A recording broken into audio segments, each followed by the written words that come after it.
This is Ken Rockwell. Let's take a look at some of the tricks I use when I use my Canon EOS RP. First off, battery charging. You can use the included charger, which is a great little charger. The amber LED lights while it's charging, and a steady green LED comes on when it's done. You can also charge over USB, but I find you can't use regular USB cords and adapters and all the usual junk I use for charging my phones. To charge over USB, it's a USB-C cord. I find that I need a USB power delivery or USB PD certified charger and the USB-C cable. Admittedly, so I bought one of those over Amazon for $17. Links in my description. Those work just fine, but the usual USB cords won't just work plugged into your car.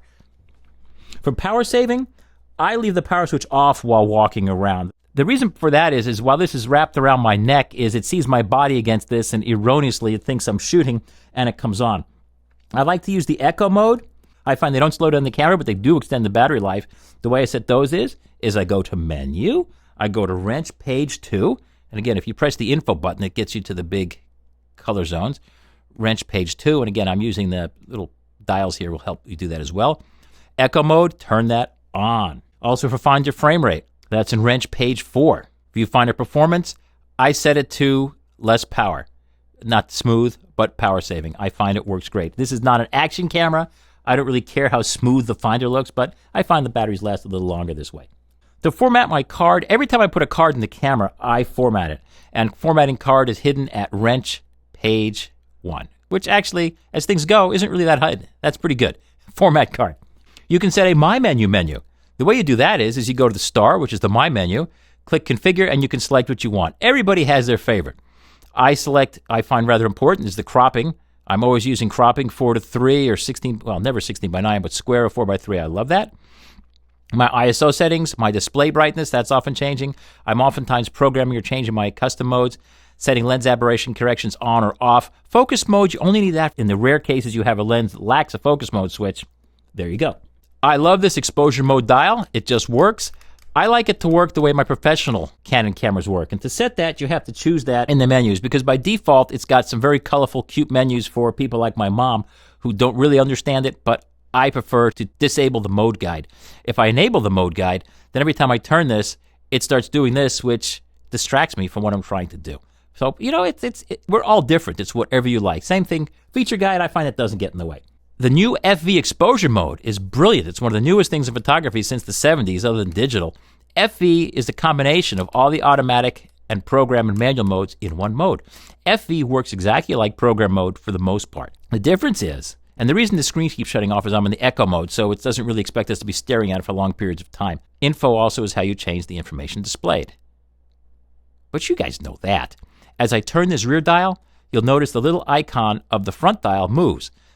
Everything automatically sets when you're first in FV mode, which stands for function value, meaning you can set the function. That's how it translates from Japanese. Once I select what I want to change, for instance, the aperture value, now the little icon shows the front ring. Now I'm setting the aperture value. How cool is that? When I want to go back to fully automatic, I'll do it that way. Just tap this, tap it up or down, and there it goes. For instance, I could set the aperture value. Oh, I have an f1 lens here. How cool is that? You don't see that every day. You can't get that from Nikon. You can't get that. They don't make any autofocus lenses faster than f1.4. You can't get that from Sony. Here we go. You can set f1.1, and then I can go set, for instance, fix an ISO, set ISO 100, and just let the shutter speed go where it goes. The key is to get those all back when you want to make your next shot and start from 0. Just press this down, and they'll all reset to automatic. Or admittedly, if you have them all set to a manual value, let's set our ISO to 3200. Set F8, set, I don't know, just for example here. If you press this up, notice it only set to automatic the shutter speed. The way you can tell that was set to automatic is it's underlined. When it's underlined, the camera sets it. When it's not underlined, you already set it. And again, press the down button, boom, it's all back to normal. To set exposure compensation, we do that the same way. If you want to use the touchscreen to change the autofocus zone while you're looking through the finder, that's really cool. The way to set that is you have to go into menu. Notice I programmed my red button to be my menu button, so I can do that with one hand. Go into camera page 7. Set touch and drag AF settings. Here's how I set them. Touch and drag AF, turn it on. Positioning method relative, that means you can just move a little bit from any part of the screen and the viewfinder still shows the autofocus zones moving around. You don't have to just tap in the exact right spot.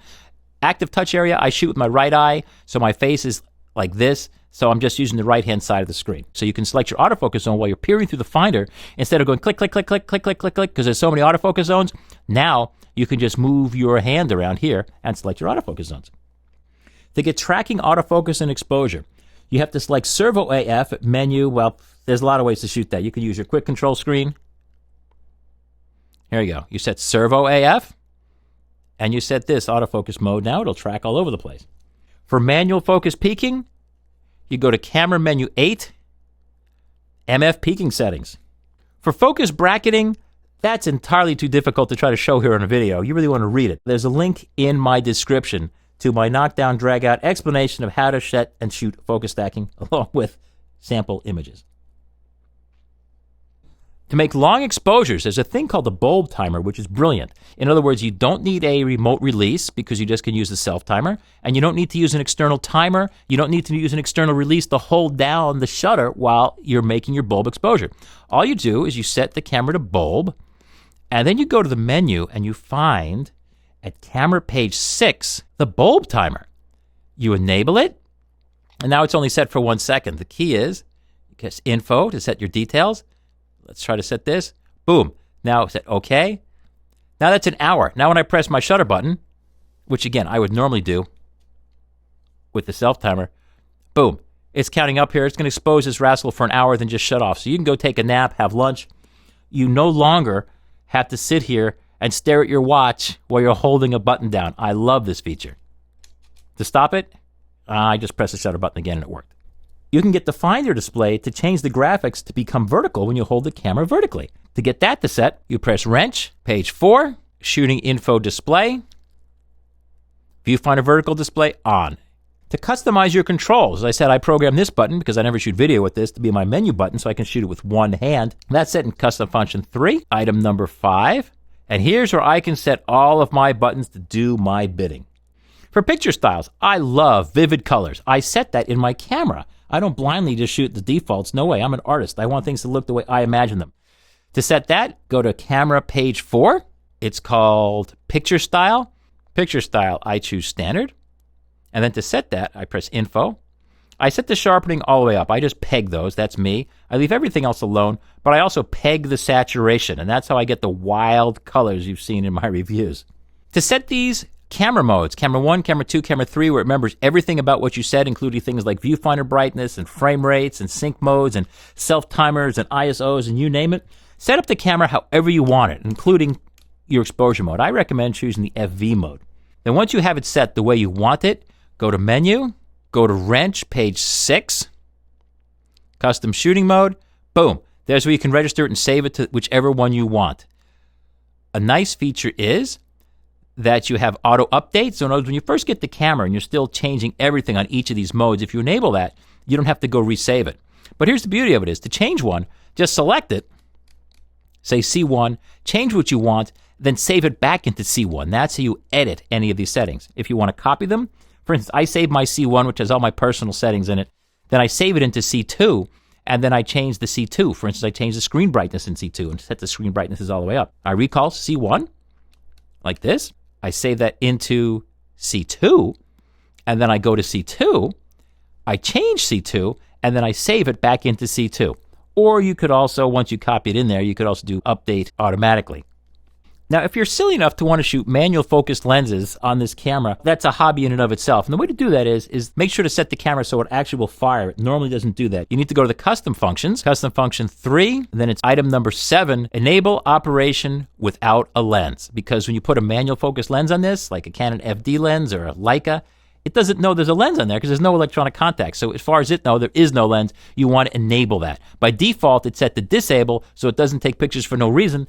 That is something you would need to set to shoot manual focus lenses. And those are some basic tricks that maybe weren't obvious, but hey, that's why I put them up here in video so I could find them again and so you could find them again. To get the knockdown, drag out 10 times more detail than I've covered here, follow my link to my full written guide on how to use the EOS RP. That's kenrockwell.com.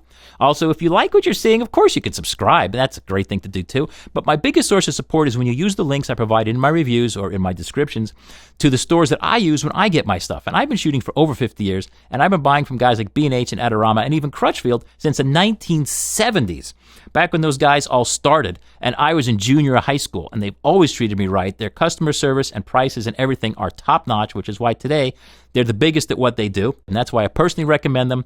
And if you follow those links and use that when you get your stuff, it's the biggest help that I get supporting what I do here at KenRockwell.com. Thank you very much for watching KenRockwell.com here on KenRockwell.tv, and I will see you at the next video.